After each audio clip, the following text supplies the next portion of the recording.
Busy couple of weeks, busy few weeks in SuperTalk Mississippi Radio Land. We're on the campus of Ole Miss today to focus on the Child Advocacy Studies program that has grown at Ole Miss and Children's Advocacy Centers of Mississippi. Tomorrow, Sports Talk Mississippi will be in Oxford as well for stop one on the Not Fall Camp Tour, previewing football season. It doesn't feel like fall, so we're not calling it fall camp. It's just the camp tour or the Not Fall Camp Tour. Library on the Oxford Square tomorrow at 3 o'clock, and then a week later in Starkville, August 13th, at Two Brothers Smoke Meats. And then the week after that, we'll be in Hattiesburg at Ed's Burger Joint. The Not Fall Camp Tour is presented by Pearl River Resort, your destination for casino thrills, family fun, and live entertainment. We appreciate you being with us, and we're happy to welcome Dr. Shane Robbins now. He's an instructional associate professor at the University of Mississippi, primarily in the social work area. Good morning.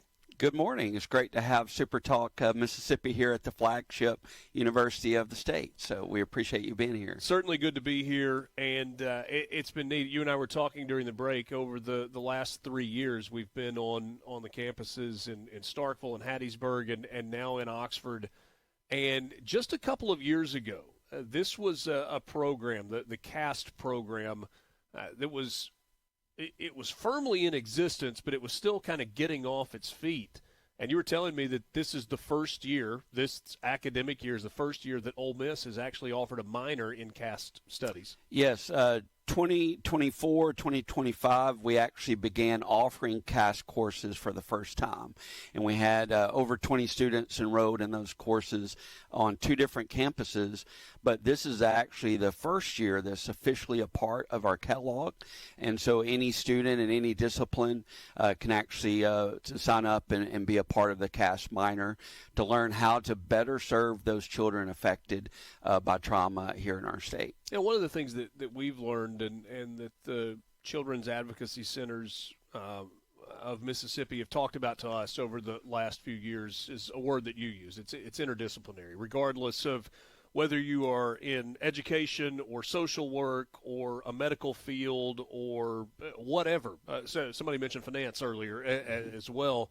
These are courses that are applicable kind of across the board.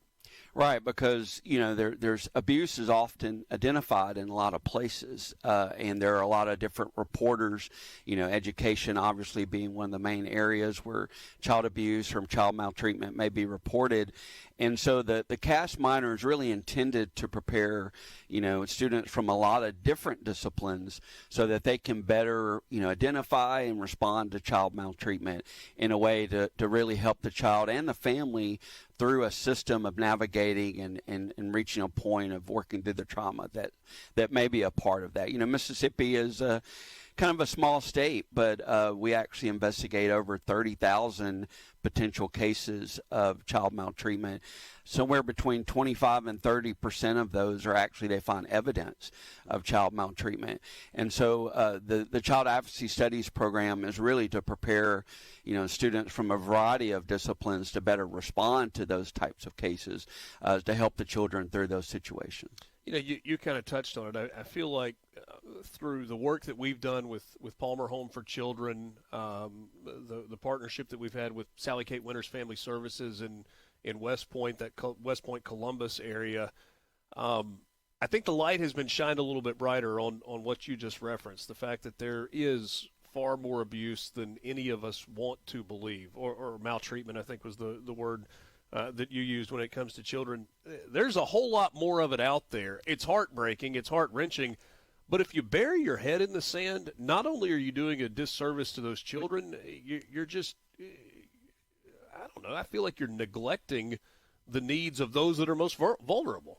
Exactly. And, I'm a Mississippi resident, obviously, but I also have grown up in Mississippi.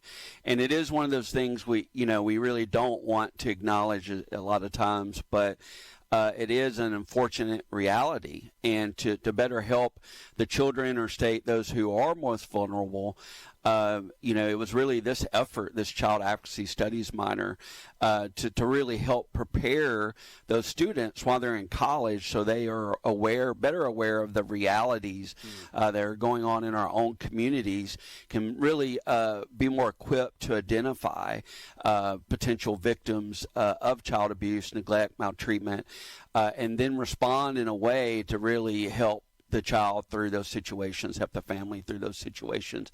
And what's unique about this program and about these classes is, you're not just sitting there listening to a lecturer or an instructor. There are a lot of experiential activities that we take students through in these classes, because we want them to learn, what it's like to be identified with some of those characteristics that children are often faced with, how to identify those, how to investigate and walk through a potential child maltreatment case, and really give them an opportunity in a classroom to miss some things and make some mistakes, so that they are prepared when they enter into the workforce to better identify and work through those cases. So I'm gonna ask Dr.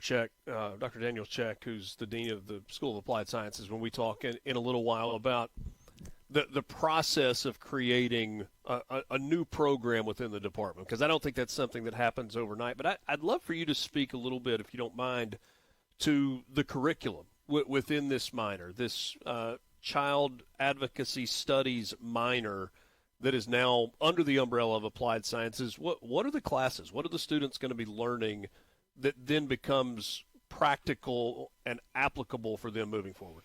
Yeah, like you said, it doesn't happen overnight. It was actually a process of a few years of developing the curriculum for this minor and the different C.A.S.T classes. We use a lot of the curriculum and ideas from the Zero Abuse Project, which is a national project to develop curriculum for first responders to better be equipped for these types of cases. And myself and another colleague, we really wrote the syllabi. We went through our curriculum committees here. And so it was a lengthy process, but now we have a minor on our catalog where students who are in education, social work, criminal justice, or really any major can apply for this minor and actually, be able to, in the classroom, work through case simulations with children, hear abuse stories that were really designed to help train them to better identify and respond to child maltreatment. And a number of us actually went through some training through Project Forecast to be equipped to provide simulations to students. And we actually, the Child Advocacy Center has a simulation lab in Jackson that they offer, different students from colleges and schools around the state. But we actually have a lab in Tupelo campus at our Tupelo Center that we developed as part of this new minor, because we want students to know what it's like to knock on the door, to be greeted with a family, to go into a home and actually look in the home, in that environment, and notice some of the signs, potential symptoms of child maltreatment. And so that's a big part of this, is the experiential learning piece that students will get when they take a C.A.S.T class. So it's like any minor, it's 12 hours, but 2 of those required classes are child advocacy studies classes that are more experiential based for them to work through these cases and learn hands-on. Within a university community, there are some majors and even minors where the future job market is a little cloudy. Like you're like, okay, I've got this degree. Now what do I do? I feel like this is one where there is a pretty clear path on a lot of career options. Does that make sense? I mean, if you've got an applied sciences degree, that whether it's social work or some of the other areas, and a minor in child advocacy studies, there are some very clear opportunities for future career, right? I've actually used that same, talk with students about if you choose this minor, then it's going to not only equip you, it's actually a great marketing part of telling your future employers, I'm better prepared to serve the children either at the school system or in this agency because I've had these classes, I've had some hands-on training. Richard, one of the things that I do in the summers is I help coordinate our internships for social work students in our Tupelo Center. And in those students who took some of those C.A.S.T classes in the fall and this past spring, they've all said, those classes helped prepare me for what I, encountered in this internship. Which is kind of the ultimate goal. Right, exactly. In fact, I had one student, and I think she's going to be on with you later this afternoon, who said, I don't know if I could have done this without some of these C.A.S.T experiences because it really was a challenge to encounter some of these situations. That's what success looks like. We're talking about child advocacy studies and the Children's Advocacy Centers of Mississippi. Dr. Shane Robbins, thanks so much for your time. Absolutely. Great to be here. More with you after this.